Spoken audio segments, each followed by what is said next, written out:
First speaker would be Dr. Inam, Professor Inam from Afghan University Hospital.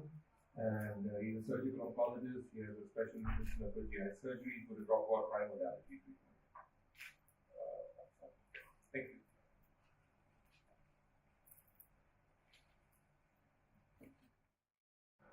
Assalamu alaikum everyone. Thank you very much for inviting me to speak in this forum. I must confess, when I was asked to give this talk, my initial reaction was, oh great, someone's asked me to speak. And I accepted it without giving it much thought. Very quickly after that, I started thinking about what I was going to speak on. And I realized the complexity of this topic. And I can tell you that till last night, I was really asking myself this question, why am I doing this? And I'll touch on this as I go along. I hope I don't bore you. My presentation is going to be heavily biased with my own point of view. It seems for this particular topic, the literature is heavily biased. And I cannot take my biases out of it. So the concept of this trimodality treatment for esophageal cancer, I think conceptually for most centers which are dealing with esophageal cancer, the answer is that there is evidence to use it for locally advanced disease presenting with dysphagia. And I don't think there is any big debate on this issue anymore. Unfortunately, the environment we're in, this effect has not trickled through. I am repeatedly coming across patients still who are recommended for surgery up front with this concept of resectable tumor. In our setting, the resectable tumor invariably is a T3 lesion with dysphagia of some months standing, and really it's pushing your imagination to call these resectable. They are resectable technically, but really from a curative standpoint, these are not resectable. So for these, I think that the international understanding on trimodality treatment is well established. We unfortunately haven't caught up. And I hope to address some of the issues related to this and why I think we may not be where we should have been by now. So bear with me. So just a bit of a background, and I'm sure most people are aware of this. It's an important malignant process, 8th most common worldwide, and about 500,000 cases every year. Now, it's a geographically peculiar distribution of this tumor, and when we talk about that, we're talking about squamous cancer, which has a huge geographical variation. In the Western countries, where a lot of our data and our studies come from, squamous tumors are now less of an issue. They are still there, but their incidence is going down steadily, and it's being taken over by this other one, which is adenocarcinoma. Pakistan is not a high incidence bed, but we have a fairly high incidence of upper GI cancers because of betel nut chewing, smoking, and the fact that one of the high incidence areas touches on our border towards Balochistan, Afghanistan, and Iraq. And we get a fair amount of patients coming from there. They've gone down since our political situation has changed, but I remember 5 years ago, 6 years ago, we had a steady trickle of squamous cell tumors coming from the western border area. Right, so the disease itself, both of these, and this is an old slide, I'm sure a number of you must have seen it. This is 4,500 patients who were treated primarily with surgery and no adjuvant or neoadjuvant treatment. If we look at the survival curve over a 10-year period, this is 5-year here, basically for both, outcomes are very similar and heavily influenced by the disease stage. So from 1A to 3C, our ability to influence survival is heavily influenced by when we find our patients coming to us if surgery is the primary treatment undertaken. And this was the basis, this is from the Worldwide Association for Esophageal Cancers, the basis for the update to the ADCC classification, the 7th edition, and it's an important worldwide data for this disease. This is an old slide, and this is AKU's surgeries undertaken for esophageal cancers over a 14-year period from 2000 to 14. And the blue line is squamous tumors, and here are the adenoCAs. So our adenoCAs haven't really changed. The number of tumors that we're facing, the number of resections we're doing over a long period of time, but we're seeing more. This by no way suggests incidence, but certainly our major problem for tumor in the esophagus is squamous. That's what I want to convey from this as graph. This is just one hospital. I'm sure my colleagues in the city will probably have similar, if not more, data on this. So, why is there confusion? To my mind, confusion has many aspects. One is the anatomical peculiarity of the organ, from the neck to the thorax to the abdomen. It spans 3 of these zones. When you and I, mostly general surgeons and thoracic surgeons, talk about esophageal cancers, we can immediately forget the cervical esophagus. It seems squamous tumors in the cervical esophagus just do not come in our horizon because they are treated by non-surgeons. They're treated by chemoradiotherapy, and we don't hear about them. Or sometimes the next surgeons call us to put a stomach out failure because they're injecting the pharynx at the same time. But most of us don't consider them as part of our spectrum of disease, but it is part of the esophagus. The second thing, I think, which adds to the confusion is the fact that we're talking about 2 different diseases. It just so happens that they involve the same organ. The squamous cell cancers and adenocarcinomas are not the same. Now, treated by surgery alone, they behave very similarly, but if you start adding more refined treatment approaches by neoadjuvant or adjuvant treatments, you start realizing that the outcomes then start to diverge because they behave differently to these insults. So these are 2 distinct diseases, and I think one of the confusions in the literature for an observer who's trying to make up his mind about what to do is the fact that all the studies lump them together depending on what their experience is, and that muddies the waters. So, important point to keep in mind. Finally, there is this changing incidence of adenocarcinomas in the west of the cardia, the lower end of the esophagus. And if you look at the graphs, they're fairly dramatic. The numbers may not be huge, but the incidence change is fairly dramatic. The squamous goes down, and this adeno thing from the 1970s till the most recent years is showing a spike. The reasons may be many. I'm not going to touch on those, but there is a stark difference. If you're looking at 10-year, 15-year data, suddenly the disease starts to change. The spectrum starts to change. Outcomes are heavily influenced by it.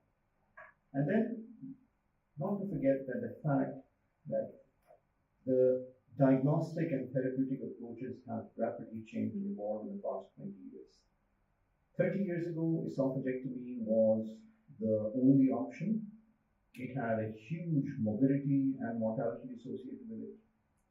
And these things have dramatically gone down. And accepted mortality for esophagectomy is now about 3% for high volume centers.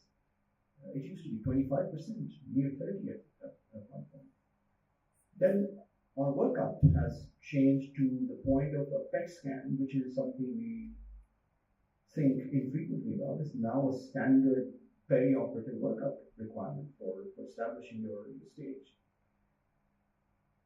The endoluminal ultrasound, the resections, which are localized resections, and as we're going to hear later in this talk here, minimally invasive esophagectomy, the types of esophagectomy, everything is changing, and we're trying to compare things which are maybe not equivalent. So I'll come to this last point, which I think the multiple confounders make it very difficult to compare data and try and make up your mind about what you're looking at. A bit about this ADCC classification update in 2007, and it's done one thing, which is try to, on their side, address the confusion by taking these 3 types of cancers, so 3 types of locations of cancers, which were adding to the confusion. The C-word type 1, 2, 3, esophageal cardia and hanging from the cardia in the stomach, as now esophageal tumors. So you're supposed to, within 5 centimeters of the junction, treat them as esophageal. And in the previous data, some would treat it as the gastric and others would treat it as esophageal. And that added to the confusion. The nodal staging has changed. Prior to this, nodal staging was N0 and N1, but now there's N1 to 3, depending on the number of nodes involved. And furthermore, which is not very well known, not as well known as for colorectal cancer, that you need at least 15 lymph nodes for your staging to be accurate. For colon cancer, we are most of us are well aware about the minimum number of nodes, but for esophageal, I still find that most of us are unclear as to the minimum requirement of node resection for adequate staging by tumors. So 15 is a suggested number for most of these studies.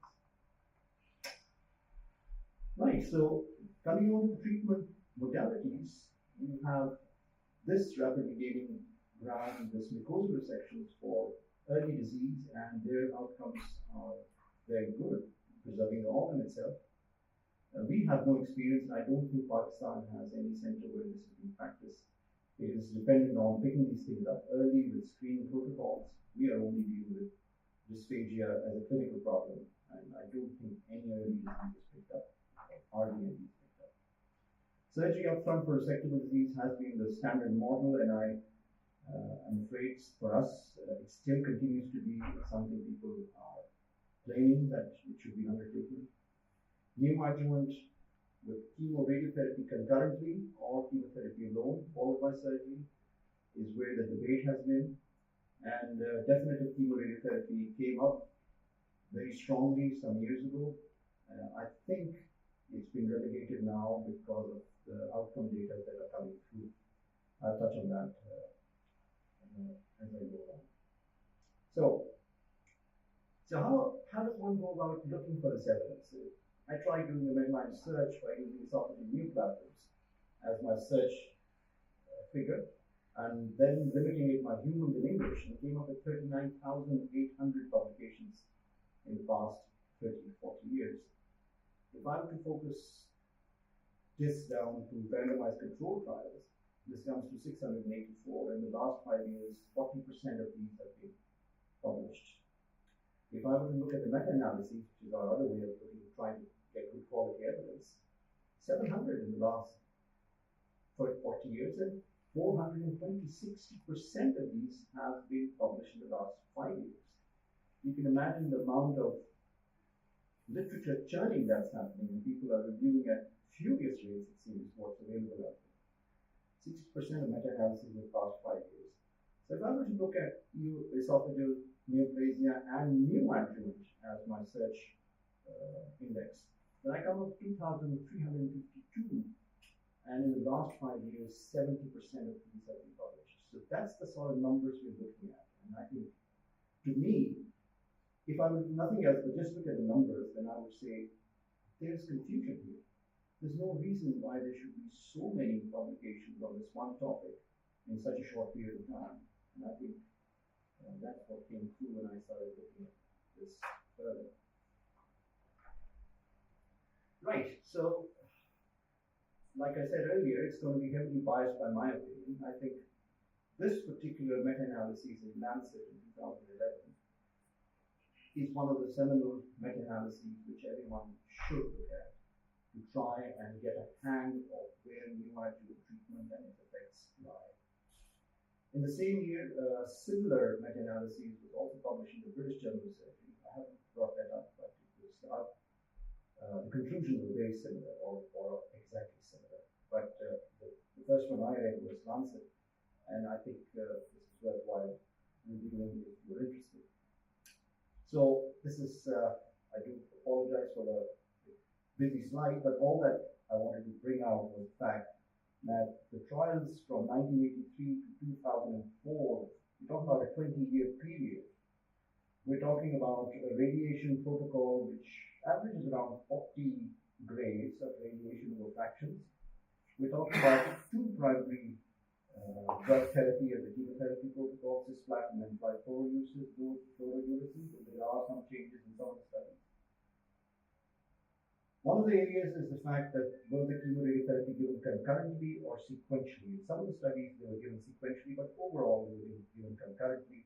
And finally, most of these studies are on squamous cell, but about 6 out of the 13 have adenocarcinoma as well.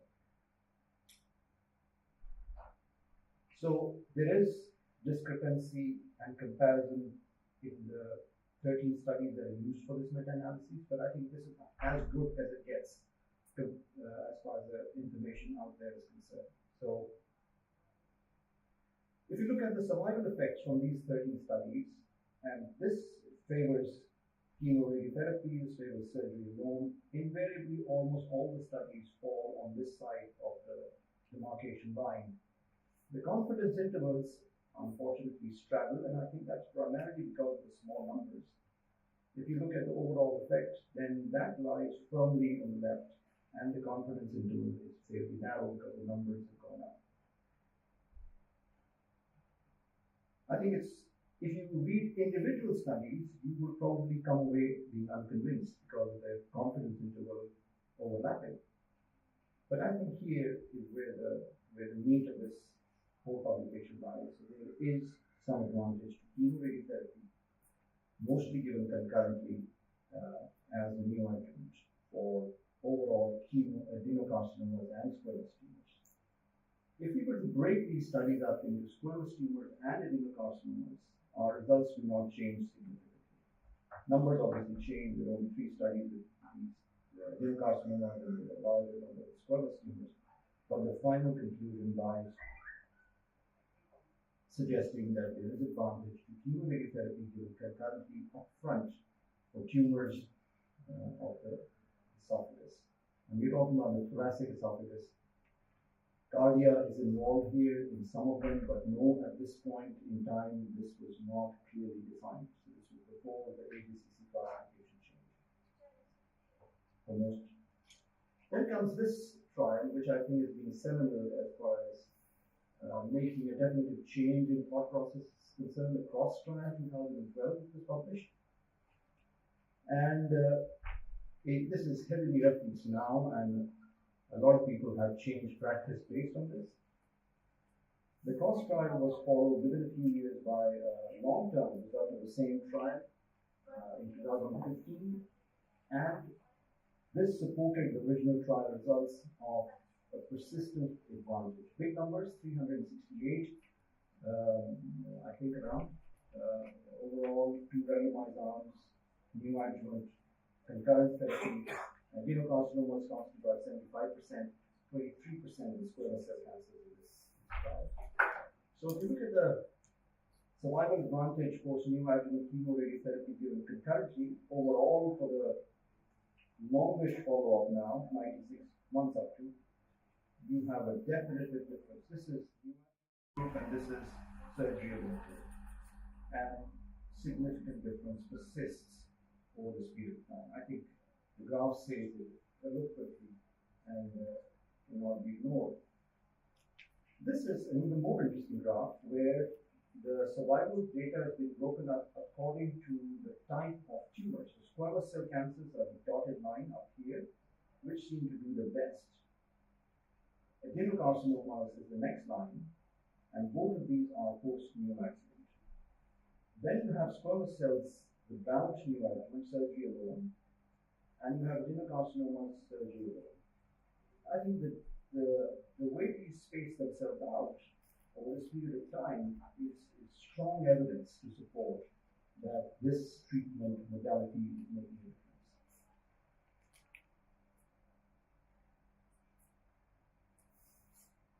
So if I were to just stop there and say I've made up my mind, and I can safely say this is not the only 2 studies I looked at, but if I were to use these, I would suggest that there is a definitive role for neoadjuvant chemotherapy in tumors presenting with the T3 and beyond of the thoracic esophagus and the cardia, squamous and adenocarcinomas. One of the conclusions that persists is whether there is a role of radiotherapy in adenocarcinomas because of the perceived lesser sensitivity. We don't have good trials, and one of the trials which was specifically going to address this, the POET trial from Germany, did not accrue enough patients to come to completion. But their analysis of the data they had did suggest that radiotherapy has a benefit even in adenocarcinoma. I think further trials are underway, and 2019 and 20 are the 2 years in which some of this data is going to mature, and we should be able to hear about it. So, the fact that should radiotherapy be given for adenocarcinoma, especially in the cardiac area, is still controversial. I think the cross data is reasonably strong to suggest that it should be given concurrently. For squamous, it's well defined, but for adenocarcinomas, you could argue. But personally, I'm convinced that it should be used. Now, if I were to then, for a few minutes, just move on to squamous cells, which is what we deal with mostly, I have to come to the east. So Japan, Korea, and Taiwan are places where squamous cell tumors predominate. China, I don't look at a lot of studies from China, my mistake, but there's a lot coming from there. Japan, I think the data from there is very convincing. Somehow we tend to not give it as much importance. This is a study which I've taken from the Journal Cancer, 2017 from Taiwan. It's a cancer registry prospectively collected and reviewed over a fairly large period of time. They only looked at the squamous cell cancers in the thoracic esophagus, and I think it makes it interesting, reading the outcomes.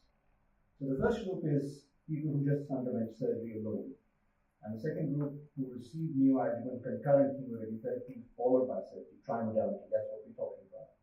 And the third group is who received definitive chemoradiotherapy.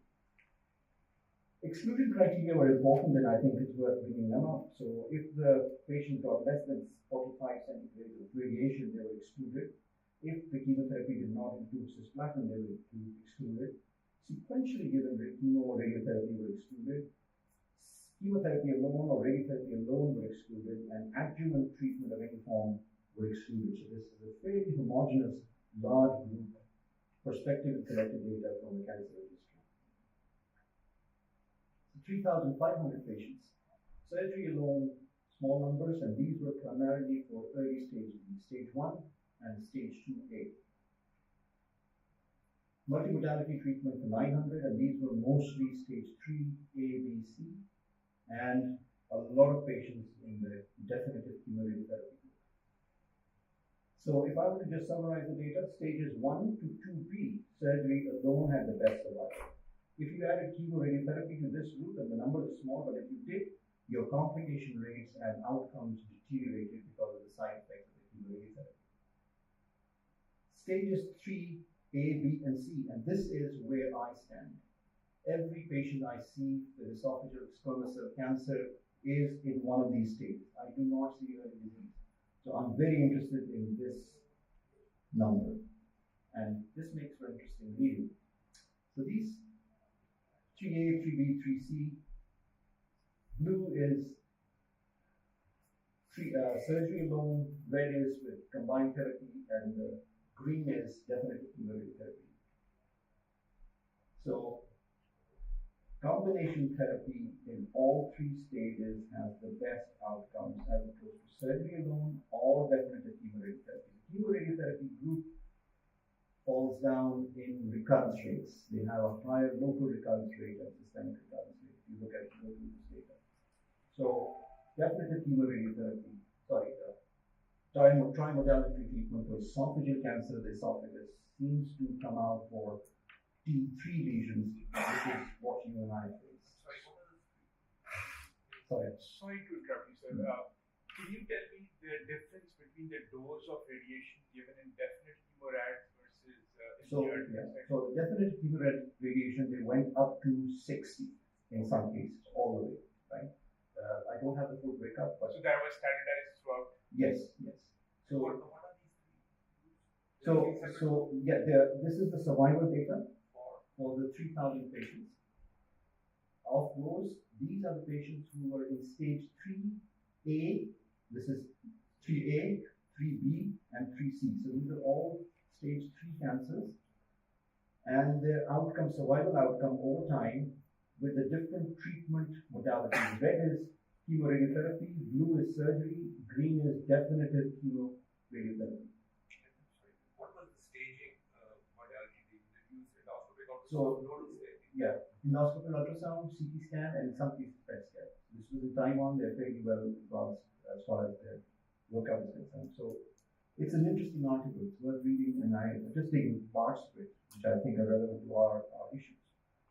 So I thought that this was, for a change, material from literature which fitted into what I face, as opposed to a lot of information, but it doesn't apply to the patient I see. So to my mind, this is very relevant to my way of understanding what I'm dealing with and how should I deal with it. So if I could conclude now, I know I might be running out of time. So I think it should be offered to locally advanced disease. And by locally advanced disease, I think anything beyond T2 is locally advanced. It should be considered and offered, both squamous and adenocarcinomas. It leads to an increased R0 resection rate. I think there is no doubt about that. It leads to a significant complete pathological response rate. And for as far as I know, this is the best prognostic indicator right now in the literature. It is not absolute, so you're not cured, but you have a 70% chance of being cured if you have a complete pathological response rate. Local and systemic recurrence is reduced. Some people debate this, but there is evidence that they are reduced. And overall, in disease-free survival is improved by trimodality treatment for both adeno and squamous cancers. I'll spend a few more minutes by just touching on very preliminary data from ATU itself. We started dabbling in neoadjuvant treatments quite early on when this debate was going on. We have moved from 2013 to CROSS as our main chemoradiotherapy approach to tumors of the esophagus, both squamous and adenocarcinomas. Our numbers are small and not really exciting, but they're there. So 37 of our patients were offered CROSS, and this is before 2013. 19 were non-CROSS as a neoadjuvant protocol.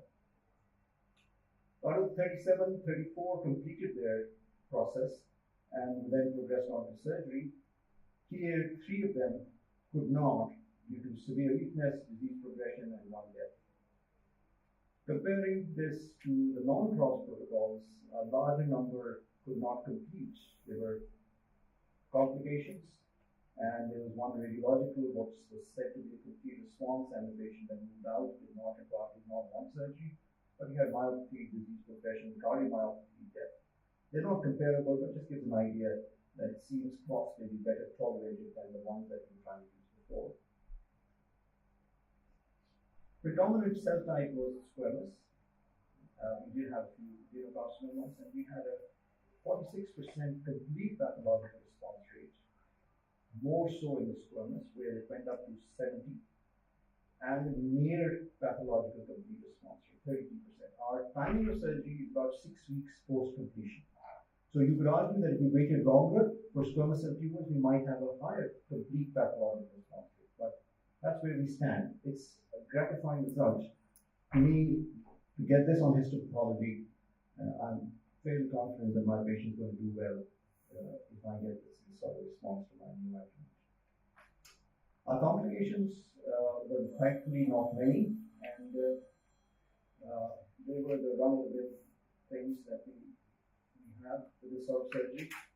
As I said, this is preliminary data. I'm not going to spend a lot of time on this. 1 death in either group. So I'm going to conclude my presentation by touching on 3 topics which I think are very important from the perspective of the surgeon dealing with this problem.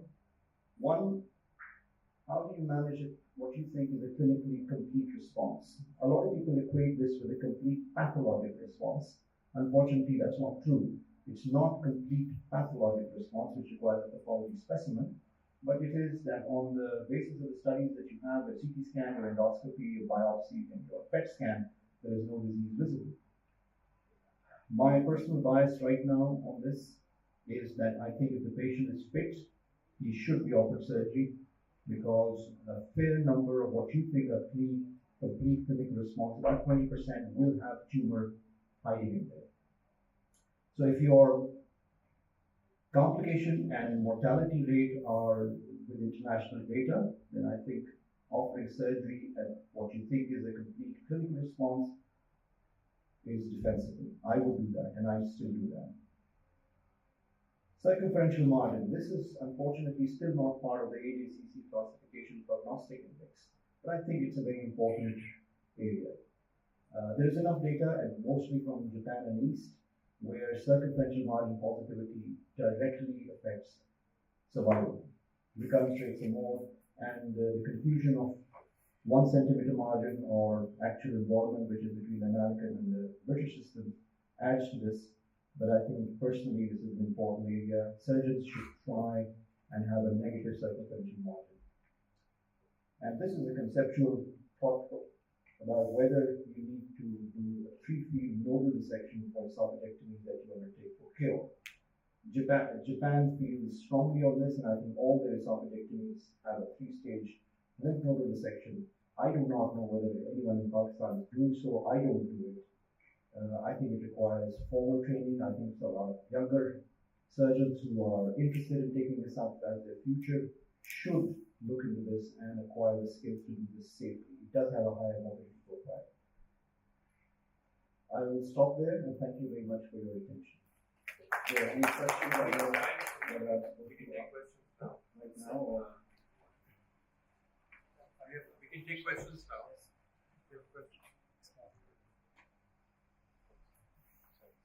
In one of your slides, you said surgery is better option for grade 1A tumors. So what about endoscopic submucosal dissection? Do they compare it with that? Yes. Or which is the best modality for that? So I'm sorry if I can read that. It was meant to. Endoscopic resection for mucosal disease is a valid and good option. It preserves the organ and rids the patient of this early disease.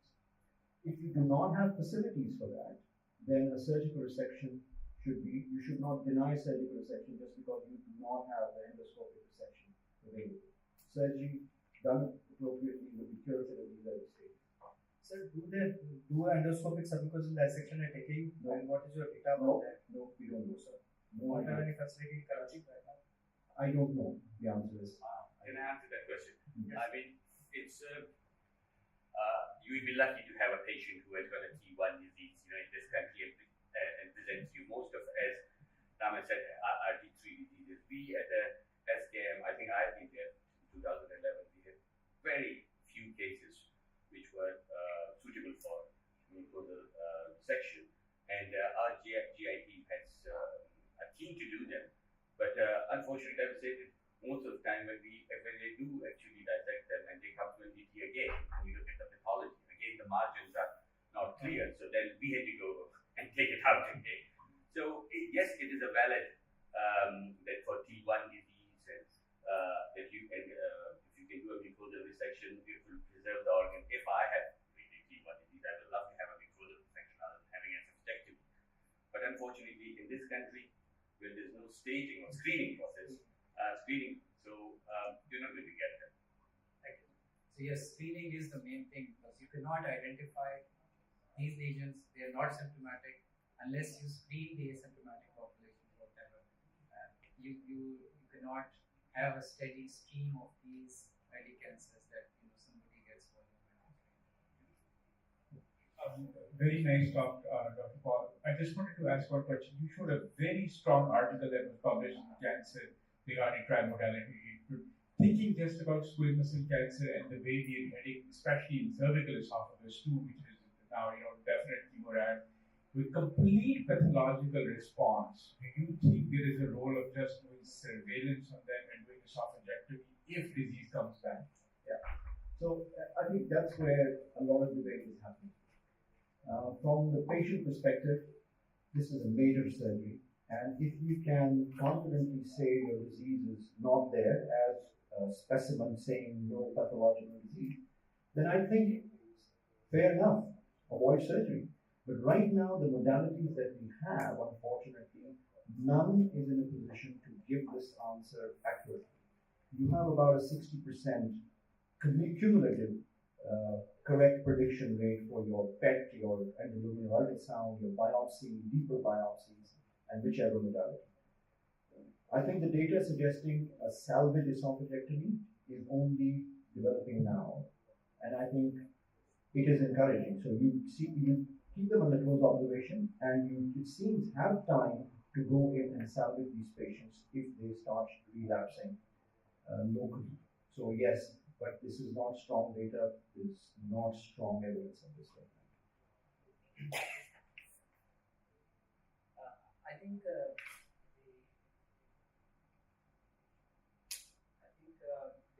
way you highlighted problem with ACC, it may be considered their strength because they keep on thinking about the way they classify and then change it according to how things are. I think with the results from the cancer genome atlas, we have started looking at cancer a little more differently, and the molecular profile of cancer and the way we classify is different. So the way gastric cancer is classified into MSI, genome stability, chromosome stability, and EBV, the TCGA profile for G junction is more like gastric than esophageal. So I predict that ACC, the next classification, will change again, and they will start looking at the G junction differently. I think we will probably have to look at G junction other than cancer of stomach and other than cancer of esophagus as an entity of its own, and that's why I think the treatment will have to be a little different from both. Yeah. Just to comment on a question, I find it anomalous that if you have a resected squamous cell cancer, and it is node positive, if it's T3, you would not use adjuvant radiation. Whereas if you were to know that in the pre-op setting, you would do it. Can you speculate on why that's the case? And the second question is that in Karachi, we are relying entirely on CT imaging and maybe PET scan for staging. So do you think we are sending too many patients down the neoadjuvant route, which we should not? Because as you yourself said, that stage 2B or 2C probably don't need neoadjuvant treatment. So, other good questions. So the first one, I think, there's the second one first. We are not using endoluminal ultrasound as much as we should. I think that goes without saying. My view on that is that most of the patients I see have got absolute dysphagia or severe enough dysphagia that they're only tolerating liquids. To my mind, doing a 60,000 or 40,000 rupee test on these patients is not going to be very helpful. This is T3 disease. If somehow we have a patient presenting with an early cancer, then I think endoluminal ultrasound is the way to evaluate whether we want to treat him with neoadjuvant or not. But for tumors which are to the point of causing circumferential narrowing of the tube, this is not the way to do it. That's my understanding of this. So I think I don't have a problem with endoluminal ultrasound. I think it's a great modality. But the usefulness of endoluminal ultrasound is in dividing this T1 from T2 to T3. And I think almost all patients that I see invariably are T3. I'm yet to see a T2 patient short of post-neoadjuvant. I'm talking about 20 years of data of operating previously. We were doing surgeries up front in most of these cases previously. I'm yet to recall a T2 lesion which I operated on with dysphagia. They're all T3. So I don't know how that addresses your question. Your first question was related to, I'm sorry, this is right. So adjuvant. So I think that we are hung up on adjuvant data which is more than 20 years old, right? Coming from the West. And I think we need to move away from it. That data from Japan is strongly suggestive of the role of adjuvant treatment in squamous cell esophageal tumors with node positivity. And they show survival and disease-free advantage. I think we are stuck on data which is too far back, was heavily influenced by adenocarcinomas probably, was inadequately staged disease. We should discard that. The newer data, to my mind, and I can't convince my oncologist on this, in my mind, adjuvant treatment has a role if nodes are lost. So, Dr. Sadat, how does EUS influence your treatment decision? Well, I mean, we EUS all our esophagus. I have to say, that quite a big number of them are not complete examination because if the patient has got dysphagia, the EUS probe is much bigger, so it can't examine. I mean, it will go to the level of obstruction or narrowing or stenosis. But we use EUS in nearly 100% of all our patients. It helps us in resectability because it can give you a better view of the bronchus and the aorta as well, of the nodes. Then we PET our patients as well. All patients in SKM, they get PET, they get the EUS, and they get then they go to the MDT where they are discussing. So, how does it change your pre-EUS decision? Does it materially influence you away from neoadjuvant treatment or towards it? Do you have any sense of? Well, I mean, we use it for both, for resectability as well. But as Dr. Inam has suggested, most of the patients in this country which you will get will be R3B, 3C. You can hardly count on your fingertips how many T1, T2 you will get. So I will say it is not going to influence the decision that much because most of our patients, we don't take metastatic disease. So we get only this small spectrum of patients which are, you will say, stage 3A, B, C. We don't see T1, T2, so we are not in the stage 1 and stage 2, and we don't accept stage 4. So nearly all our patients are in one coming stage 3. So it is not influencing that much our decision, but obviously it helps us in resectability because on initial EUS, if it says that it is involving the bronchus or the aorta, then they go for the definitive chemorad rather than for the new adjuvant. So that's where it helps. I think if I may add, my 2 years of fellowship in Shaukat-Khana, and sitting through the MDTs for all of these patients. In the 2 years, there was only one esophagus that I can recall that was T2 and went to upfront. I did. The more important, because of the way the disease presents, is patients who are more advanced than what we think, because CT has its own limitation and EUS helps us there. I think it's more that are adherent to the aorta are to T4B or adherent to the crust, and that will change the way we manage them surgically or we don't manage them surgically. I think that's where the importance of EUS would be. Okay. So if for an initial EUS, if it's T4, it's like aorta or bronchus, even if my oncologist after the chemoradiation they say to me that it is good response, I don't take them out because I believe that at presentation the organs which were involved, if you can take it out at esophageectomy, it's not a palliative procedure, it's a curative procedure.